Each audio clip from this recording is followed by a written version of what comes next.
Welcome back, everyone, to Before AGI Weekly, your AI news fix. It's been another wild one out there in the world of AI. It really has. Yeah. A whirlwind of activity. So much happening. So Okay. much to unpack. Let's dive right into this week's biggest AI developments. Sounds good to me. Where should we even begin? I mean, we have global competition heating up, big moves from players like Google, surprising bids for TikTok, and then there's the tech itself, AI agents, for example. It's just remarkable how fast things are changing. It's almost hard to keep up. Definitely, it is. But that's what we're here for, right? To make sense of it all, to extract those key insights. Right.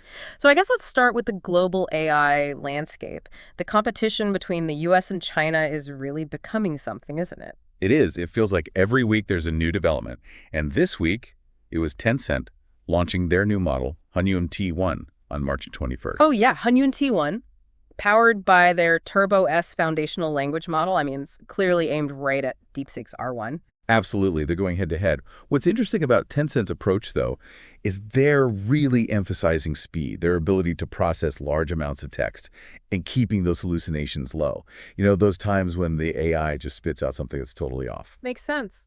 Accuracy is crucial, especially if businesses are going to trust these models with important tasks. Right. Especially in China. I think it signals a shift in their thinking there.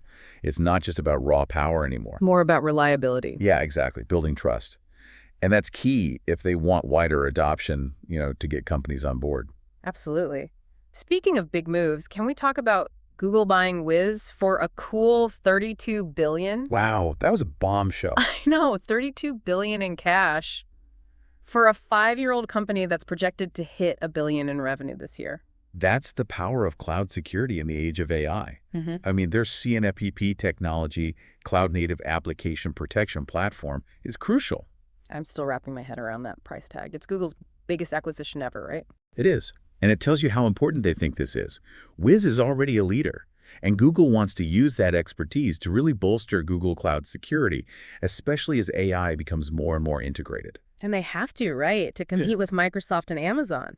Cloud security is becoming paramount. It is, especially with all the sensitive data flowing through AI applications. Yeah. Google's clearly making a statement here. They're serious about cloud security in the AI era. Yeah. And it's not just about catching up. Remember, Wizz reportedly turned down a $23 billion offer from Google just last July. Yeah, I remember that. That's a $9 billion jump in less than a year. Crazy, right? It shows you how fast things are moving and how much value Google sees in Wizz's technology now. It's like they realized, we can't wait. We need this now. Yeah, the sense of urgency is palpable. And I think it really highlights how quickly the landscape is shifting. It's not just about the AI models themselves, it's the whole ecosystem around them, the security, the infrastructure, everything. Yes, it's all connected. Exactly. And what's interesting is, even with this huge acquisition, Wizz's CEO has said they'll stay independent. They'll remain a multi-cloud platform. I know. I was surprised by that too. You'd think Google would want them exclusively for Google Cloud. But I guess it makes sense strategically. It does. It's about meeting customers where they are. Yeah. Most companies use a mix of cloud services, AWS, Azure, Google Cloud. So Google's basically saying, okay, we'll secure all of it. It's a smart play. So we have the US and China vying for AI dominance, but there are other players emerging. What about India? We saw reports of OpenAI and Meta possibly partnering with Reliance Industries. That's an interesting development, definitely worth watching. Definitely. What's the potential impact there, do you think? Well, if these partnerships materialize, we could see cheaper ChatGPT subscriptions in India, for one thing. That would be huge. More affordable access to those powerful AI tools. Right. And there's talk of Reliance building a massive data center, 3 gigawatts. Wow. To host AI models locally. Exactly. And they're reportedly getting those advanced AI chips from Nvidia. So you can see they're serious. It's not just about using AI. It's about becoming a hub for AI development. Exactly. And with OpenAI and Meta potentially involved, it could put India on the map as a major player in the global AI landscape. That's exciting. And then we have the news about Perplexity AI wanting to buy TikTok's U.S. operations. Did you see that? I did. That came out of left field. Perplexity, the AI search company, going after TikTok. I mean, it's a bold move. It is. What are they thinking? Well, they're talking about rebuilding TikTok's recommendation algorithm, the one behind the famous For You page, but making it open source. Open source. That's a radical idea. Right.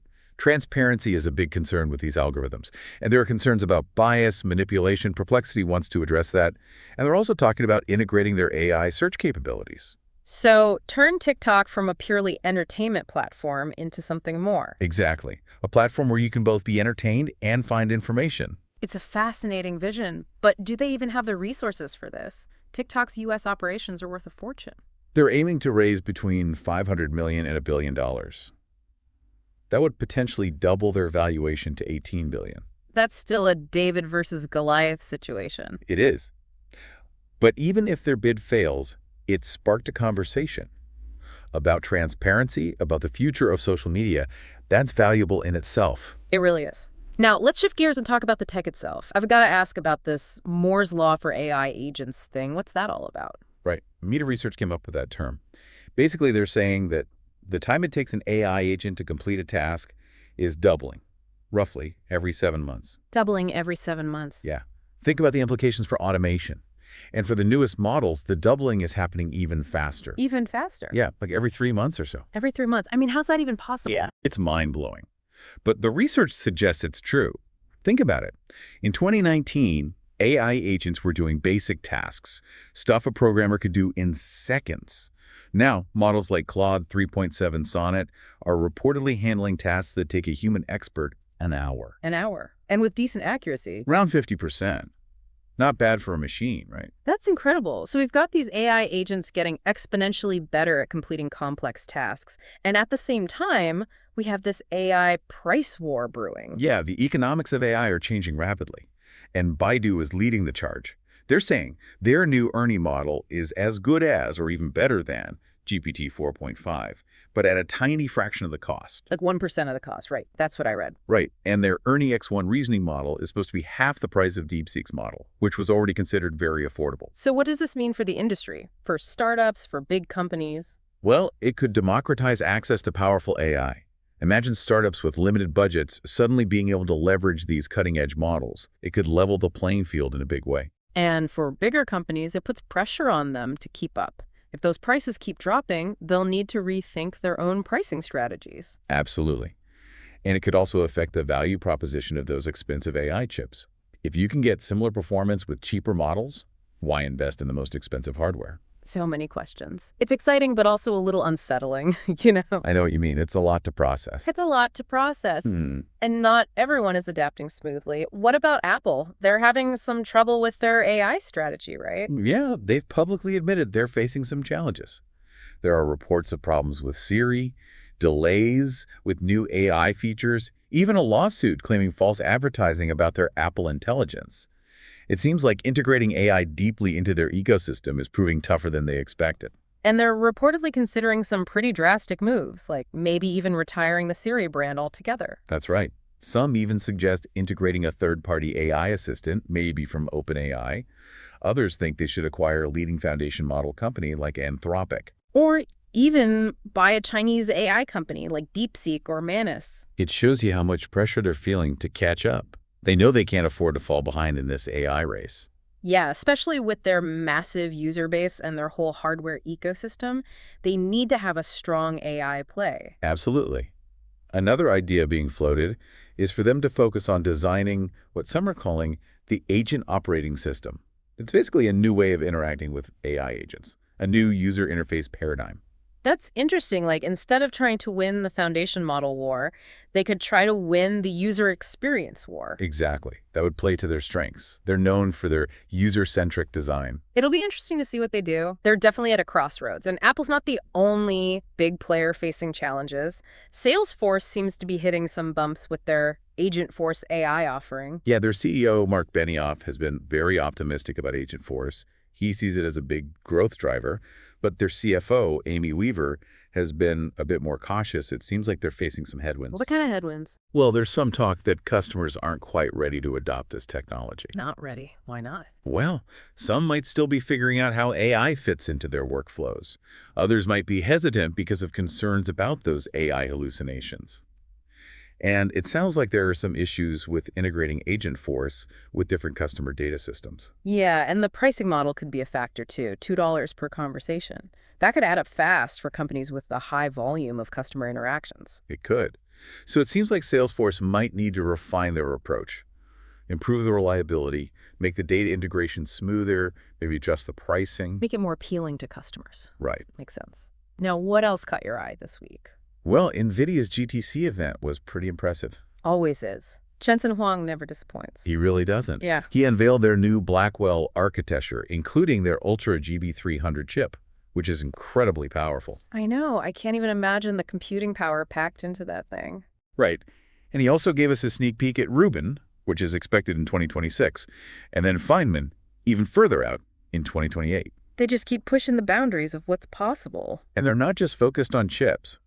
They announced partnerships with Disney for entertainment robots, using their open-source Groot N1 humanoid robot model, and with General Motors for self-driving vehicles. Wow. Robots at Disney World and more advanced self-driving cars. It makes AI feel so much more tangible, you know? It does.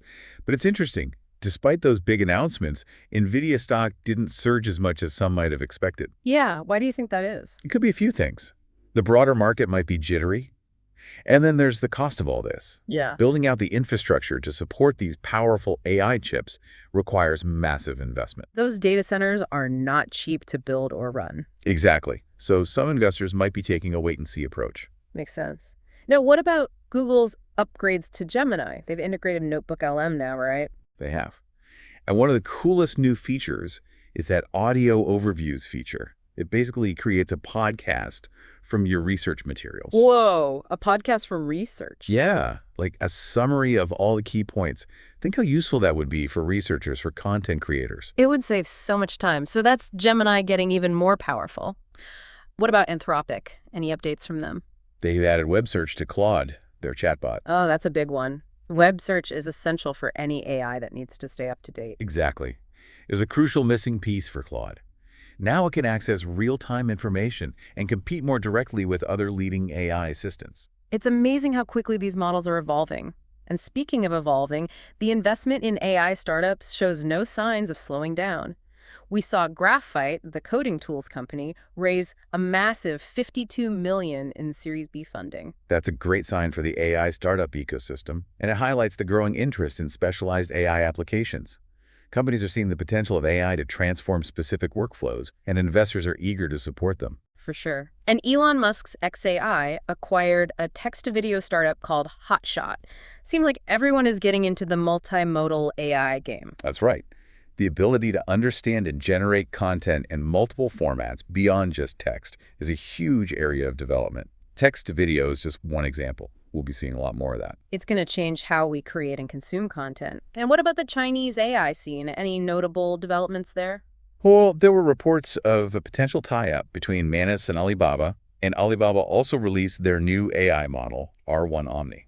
So the Chinese AI ecosystem is still booming. Oh yeah, new models, new partnerships, it's all happening there. And let's not forget Intel. Their new CEO, Lip-Bu-Tan, is laying out his plans to revive the company. They're a major player in the chip market. And with demand for AI hardware surging, they're in a key position. Absolutely, they could be a big force in the AI landscape. And one more thing that caught my eye.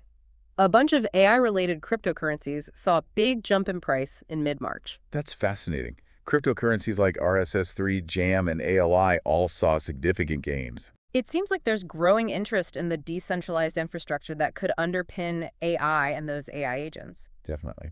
These cryptocurrencies are often tied to projects that are all about decentralized data sharing, AI model marketplaces, even the operation of autonomous AI agents. So their performance could be a sign of the excitement around these areas. It's like a whole new layer of the AI ecosystem emerging. It is.